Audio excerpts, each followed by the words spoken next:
The term cast out is usually used in a negative sense, right? Like pushed out or ostracized, pushed away, being removed, and being an outsider.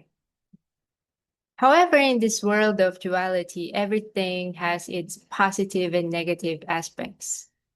And so, this concept or this idea of outcast or being cast out also has its positive aspect.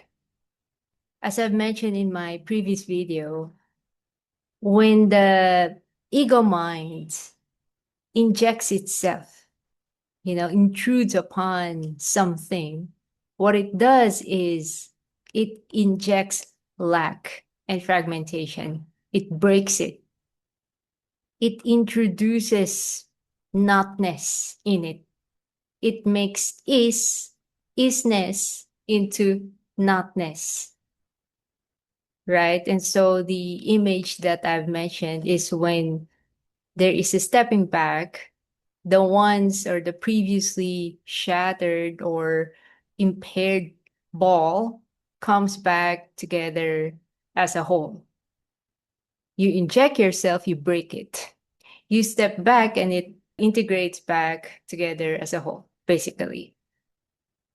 Now, emptiness, since it's empty, emptiness, it's the quality of emptiness. Therefore, it cannot colonize, it cannot intrude, it cannot invade, it cannot merge, right? It cannot mix with because it's emptiness. The background remains as the background. And so you can say that emptiness is outcasted from content. It's locked out from content. It can never interrupt, it can never fragment, it can never shatter. It remains as unintrusive, allowing non colonizing space or reality. It remains unmerged, unmixed. It remains unintrusive.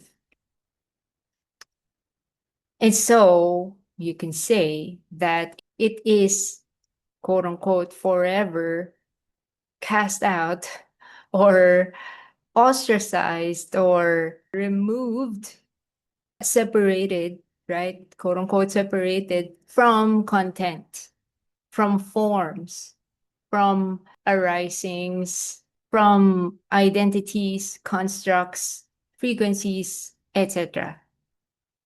All of these are content or forms, right? Non-physical forms and as well as physical forms.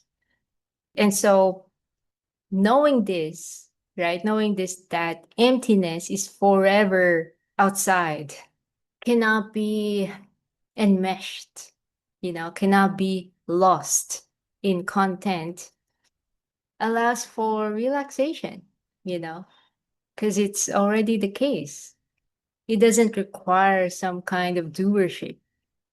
It's already the mechanics of it. That is why the category is illusion and reality, unreality and fact, or truth, or reality. Since emptiness cannot really invade or shatter or fragment, then fragmentation or lack or notness is really an illusion. Because from the perspective of emptiness, emptiness cannot get in there, right? It can only allow, it can only acknowledge and respect the isness and wholeness of something. It can only ever be in honoring, right, of the yesness, the wholeness, the presence of something.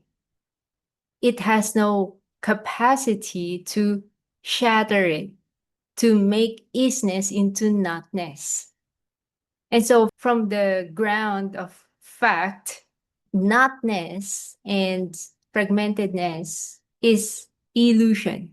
That is its category, you can say.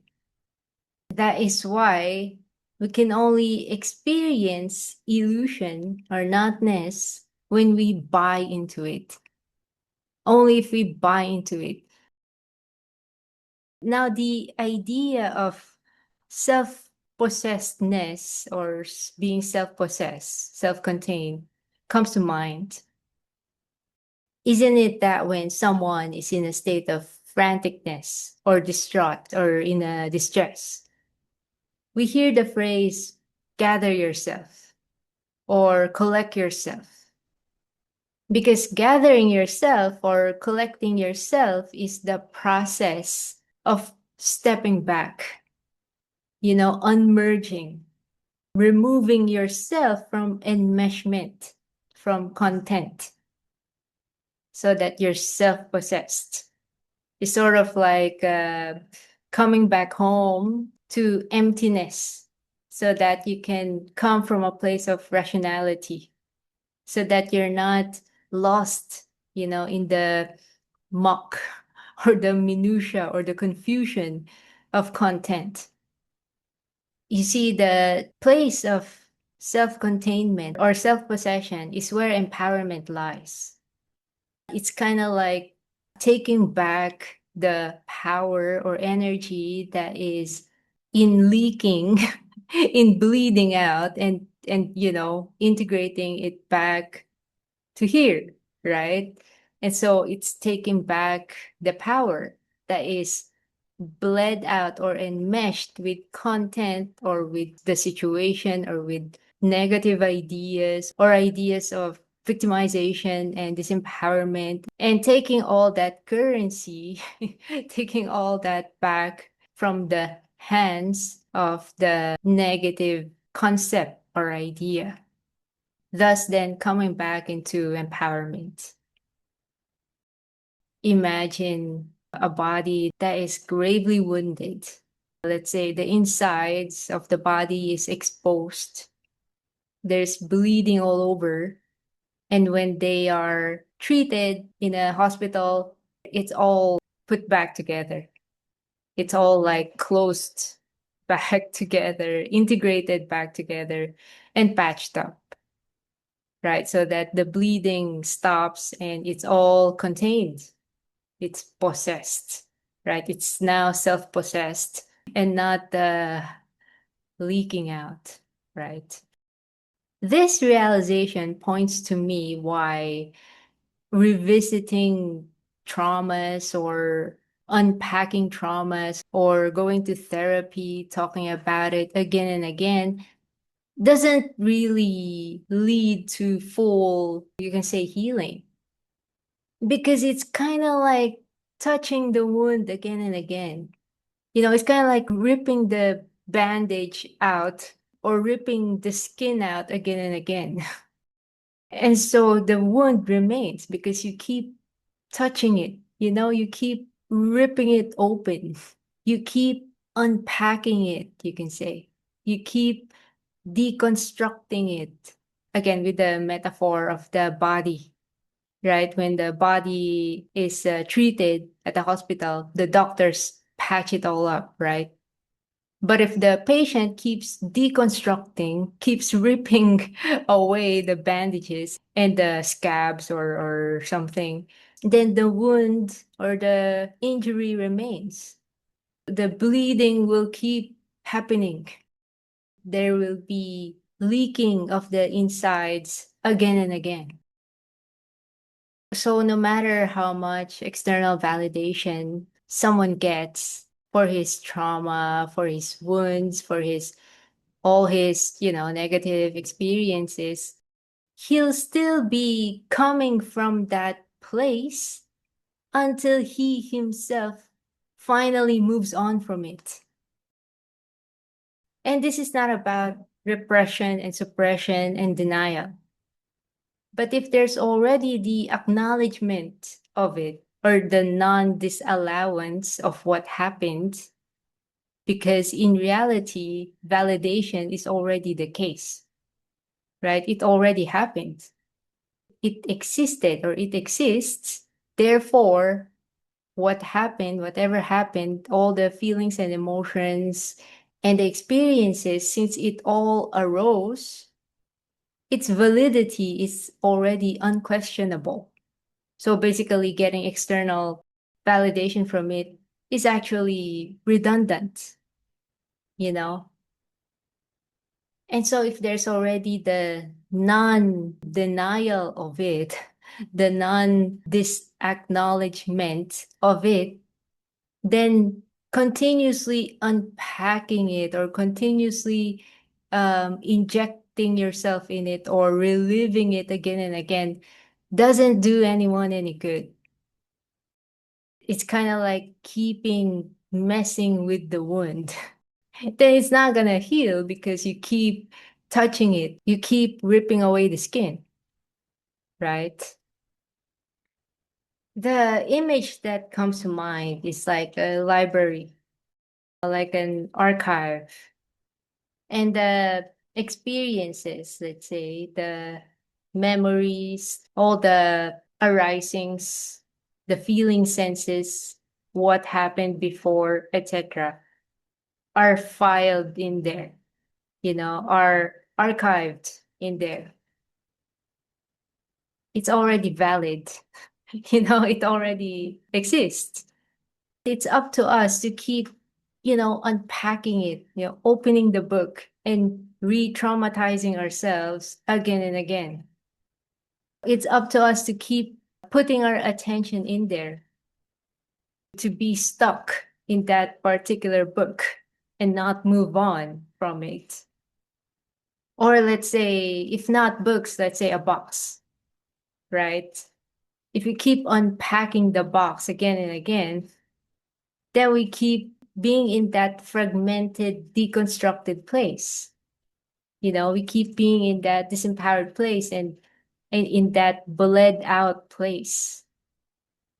If we step back and allow it to, automatically pack itself, to automatically integrate itself back, then we get our power back.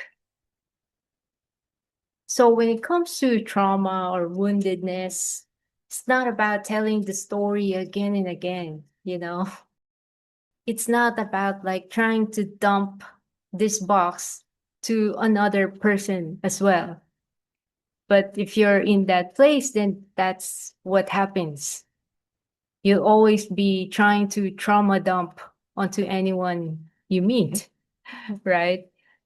You wanna, let's say, contaminate other people with this bled out state so that there's company.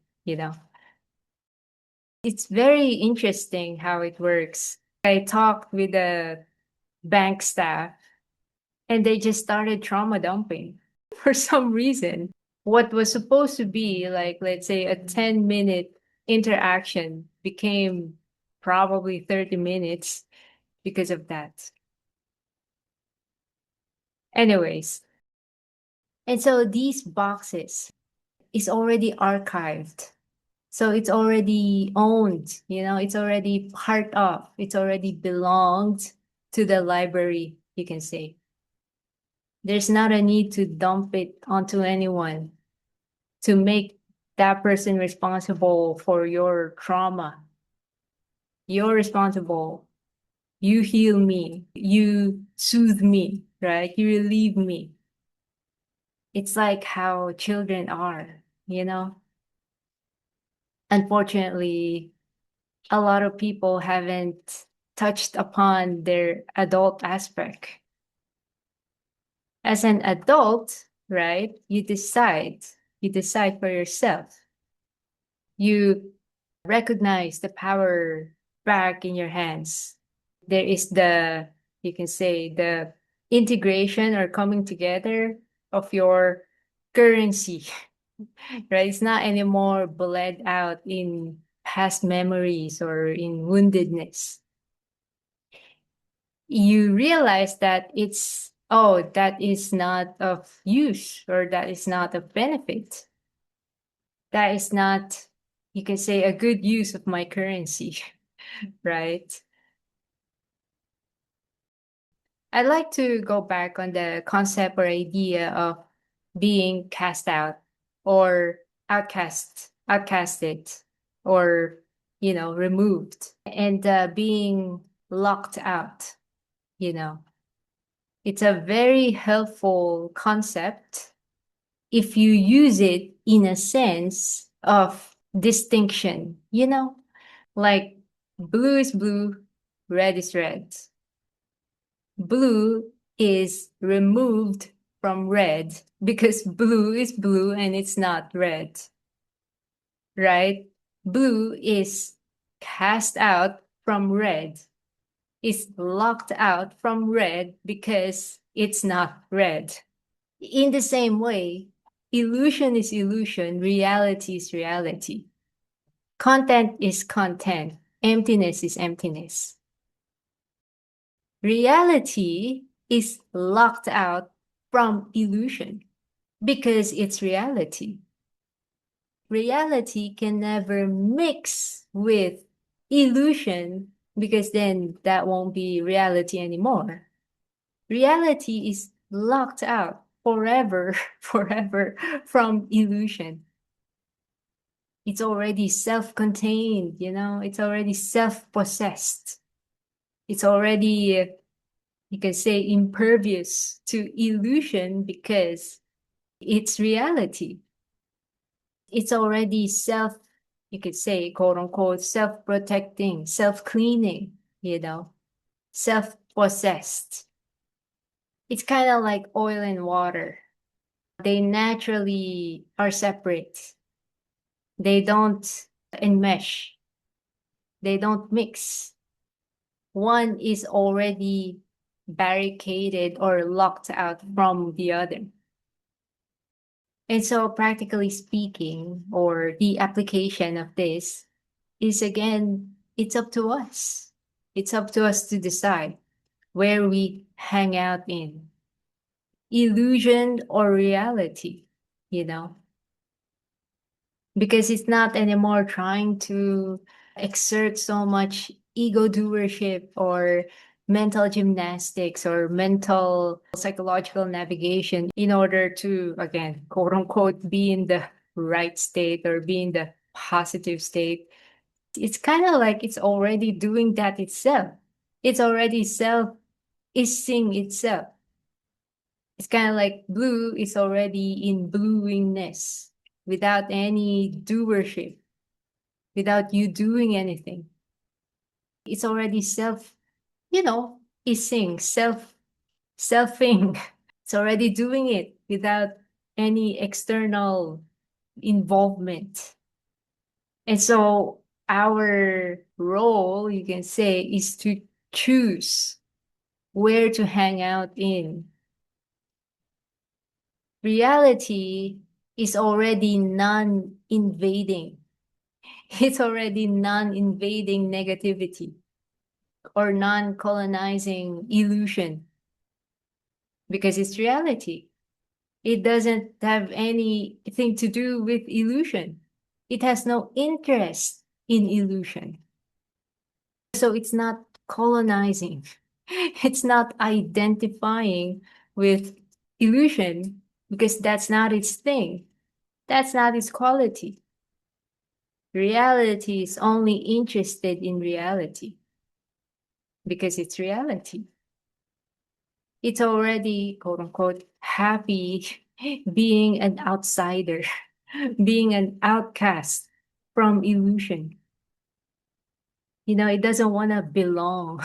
It doesn't want to join in. It doesn't want to get that sense of belongingness through negativity, right? Through misery, through endlessly unpacking the boxes of trauma. It's already in respecting of it and non-denial of it and acknowledgement of their existence in the library. But it has no business with it, you can say. It's kind of like when there is a book on how to commit crimes and it exists in the library, let's say, A decent person with ethics and morality and integrity has no business with that book. It's just not his thing, to do these shady, underhanded stuff. It's there, right? It's there, but it's just that it has nothing to do with him. It has no business with him. It's of no interest to him.